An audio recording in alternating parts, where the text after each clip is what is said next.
निराशीर्यथ चित्तात्मा त्यक्त सर्वपरिग्रहः शारीरं केवलं कर्म कुर्वन्नाप्नोति किल्बिषं यदृच्छालाभसन्तुष्टः द्वन्द्वातीतो विमत्सरः समसिद्धावसिद्धौ च कृत्वापि न निबध्यते गतसङ्गस्य मुक्तस्य ज्ञानावस्थितचेतसः यज्ञायाचरतः कर्म समग्रं प्रविलीयते ब्रह्मार्पणं ब्रह्महविः ब्रह्माग्नौ ब्रह्मणाहुतं ब्रह्मैव तेन गन्तव्यं ब्रह्मकर्म समाधिना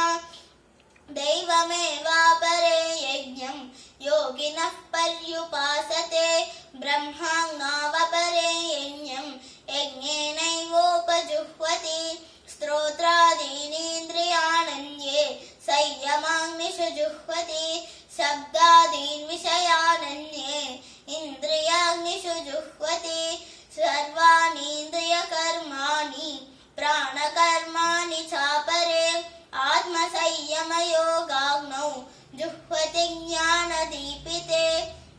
द्रव्ययज्ञास्तपोयज्ञाः योगयज्ञास्तथा परे स्वाध्यायज्ञानयज्ञाश्च यतयः संशितव्रताः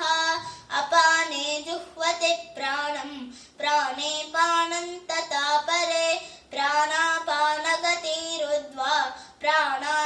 प्राणायामपरायणाः अपरे नियताहाराः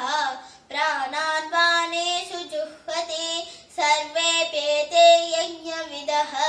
यज्ञक्षपितकल्मषाः